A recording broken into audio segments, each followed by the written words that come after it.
Triple E EDC back again with another knife video. This is the Spartan Blades Talos and the Spartan Blades Astor. I wanted to do a little follow-up on this because I was a little bit lukewarm on them on my first review, and they really deserve a little bit better. So I didn't want that video hanging out there too long without this follow-up video on it, but those are my, really are my first impressions, and so I'm not going to take it down, but I have changed my opinion a little bit on these knives, and I wanted to give you guys an update. So really what it is it has a lot to do with the action and the build of these knives. So the build on them is actually pretty good. Especially in the price range for this one. Now this one has a lot of stiff competition at the price range. This is the price range on this is 135 or 145. You're getting a little bit up there with, the Hogue Deca and, you're almost to where the higher end Griptilians are, the 20 CV ones. You're up in paramilitary 2 territory. You're up in, just a lot of good different knives, right? You're past the Manix, what the Manix would cost. You can get 940s on the secondary for this price. There's really a lot of competition at this price range on this one. This one has a little less because really it's like 115 bucks, right? And so your main competition is going to be probably the Blue Bugout, the Delica Endura Indela series, the Spyderco Chapparal, maybe the Manix a little bit, but the Manix I think is a little bit more expensive than that. So you're going to be in that range of knives, and so what you're getting for your money actually is a lot better than I originally thought, especially on this one, but on this one too. So let's go ahead and talk about that. First of all, the action on them it does break in. So on the first impressions, you saw I was a little bit put off by the action because it's smooth all the way through, but it's not drop shot, right? So upon further review, and that's sort of the title of the video, upon further review, these are broken in. And after breaking in, they are actually quite a bit more, they're smoother. I shouldn't say more smoother. That's not really proper English, but they are smoother. And therefore, my position on them has changed a little bit.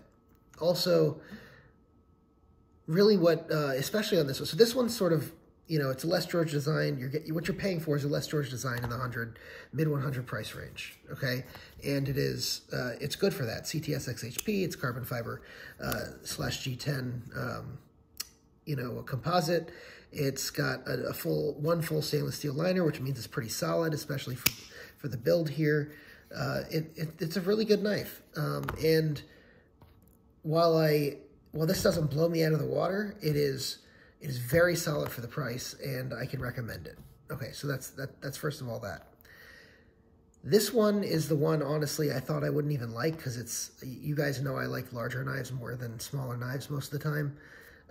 But honestly, this one is really moving up my rankings on, where I'd put this in the knife game. I don't really have a set of rankings, but in my head, it's really been moving up, my favorites list, and I've been carrying it more and more, and it really has a lot going for it. Let me explain. So first of all, the $115 price point, CTS-XHP, you can't even get that from Cold Steel anymore. They moved to S35VN.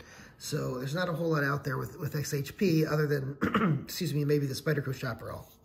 So that's one good thing right there. Also, Benchmade does a great job of, and let me find my mini bug out. Benchmade does a great job of really blade to handle ratio on things. And right, so this is an in-between size on these two. And this is an excellent, look at the cutting edge on this, right? The cutting edge is basically the same as a Bugout. Let me see if I can get it. Yeah, there we go. It's basically the same as a Bugout. Why? And it even is a little bit longer because the choil's a little bit shorter, right? So why is that important? Because the actual knife itself, the handle, look how much shorter it is in the Bugout. Harsey, in designing this, has outdone the Bugout in blade to handle ratio.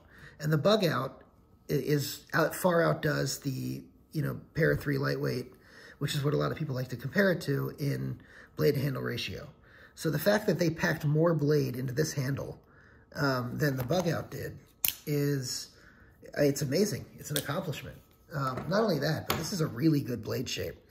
And, it didn't come as sharp as I wanted out of the box, but I stropped it, and, the stropping was enough that I didn't feel like I needed to sharpen it yet. So originally when it came, it wasn't as sharp as I wanted it to be. Now it's much sharper just from stropping it. And I'll sharpen it at some point. Obviously, you got this thumb stud in the way. I don't like the fact that it doesn't have a screw on it, so it's going to be hard to take apart in order to, use the wicked edge here. Maybe I'll freehand this. But, that's great as well. Another thing is, this thing is so light. This is going to be one of the very best options, period, for like summer or shorts carry on the market, period. Like it just came out and it already is one of the best options, period, for that. Okay, so I'm I'm kind of blown away by it. And lastly, this really did break in to a point where the action on it it's very smooth.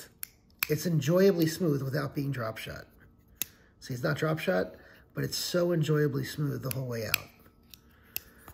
I guess the only other real criticism I'd have on the second impressions is going to be the detent is a little weak on this, which I think fits the knife because of it's not a flipper, and it's not the type of knife where you need to shoot this out. This is sort of a slow roller when you come out. Now you can shoot it out, no problem, but the detent isn't necessary for that, and that's really the point, right? The G10, by the way, while it is aggressive, you can probably hear it, it is not, it's not as bad as I initially thought it was, as far as being aggressive. I don't notice it. It doesn't tear up my pocket. No, I'm fine with it. So this has become one of my very favorite lightweight knives in a very short order. I still really like this knife, but I am, by the way, I am selling this in the charity auction. So if you guys are interested in this, go check it out. I knew I'd only keep one of these at the end of the day, and frankly, I thought it was going to be this one. This is still a great knife, but it's this one, and kind of surprises me. But the ergonomics on this one, by the way, are a little bit better because you really get a full hand grip. But I'm very happy with the ergonomics on this one. This is also CTS-XHP. I also like, one of the things I'll point out again is you have that sort of filler tab here, and you don't have it here. And this I feel like is one of more of the hallmarks of Spartan on their folders. And so I was a little bit, sad not to see it here, but it is what it is. Anyway, I hope this was helpful to you guys. If you have any comments below on these, drop them below. I don't normally do sort of second impressions or upon further review videos, but I felt like I wasn't as fair as I could have been to these knives in my first impressions, especially since they just came out on the market and there's not a whole lot of reviews out there. There are getting more and more, but I want the information out there to be as accurate as possible and not just my first impressions. I want them to be, what I'm feeling on the use of it as well. So that's where I'm at. Thank you guys for watching. Go ahead and hit that like button, hit the subscribe button, hit the notification bell so you get all my content, and see you guys next time. Thanks.